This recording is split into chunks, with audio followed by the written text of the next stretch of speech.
اگر آپ کو آپ کا ماضی تکلیف دیتا ہے تو اس کو ساتھ لے کر چلنا چھوڑ دیں اور اپنے حال کو بہتر بنائیے، کیونکہ یہ بھی آپ کا ماضی بننے جا رہا ہے۔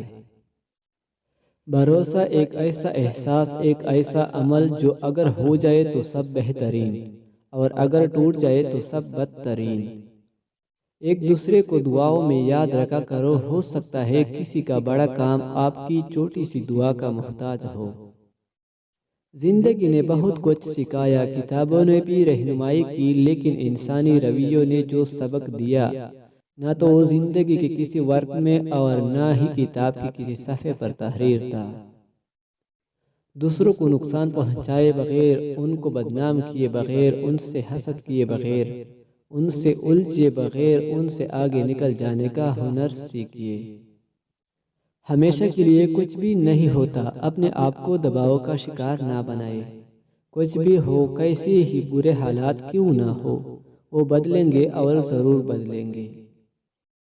کوشش کرو کہ تم دنیا میں رہو، دنیا تم میں نہ رہے، کیونکہ کشتی جب تک پانی میں رہتی ہے خوب تیرتی ہے، لیکن جب پانی کشتی میں آ جاتا ہے تو وہ ڈوب جاتی ہے۔ اگر لوگ تم سے متاثر ہو رہے ہیں تو اللہ پاک کا شکر ادا کرو کہ جس نے تمہارے گناہوں کو چھپا کر تمہیں لوگوں کے سامنے معزز بنایا ہے۔ ہر انسان ایک چلتی پھرتی کتاب ہوتا ہے، بس ہم پڑھنے کی زحمت نہیں کرتے، کیونکہ ہم سمجھتے ہیں کہ علم صرف کتابوں سے حاصل کیا جاتا ہے، حالانکہ زندگی گزارنے کے اصل اسباق تو ہمیں انسانوں اور ان کی رویوں سے ملتے ہیں۔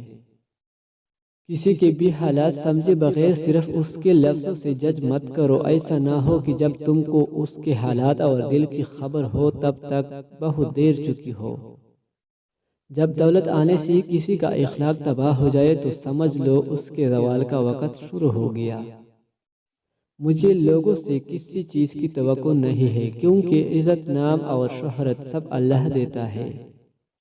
ایک دوسرے سے بغض نہ رکھو، کیونکہ یہ خیر و برکت کے زوال کا باعث ہے۔ اے جو لوگ مجھے غلط سمجھتے ہیں، مجھے ان سے کوئی شکایت نہیں، کیونکہ وہ اتنا ہی سمجھتے ہیں جتنا ان کی سمجھ انہیں اجازت دیتی ہے۔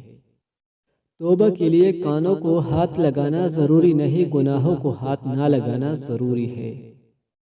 جب انسان کی عقل مکمل ہو جاتی ہے تو اس کی گفتگو مختصر ہو جاتی ہے۔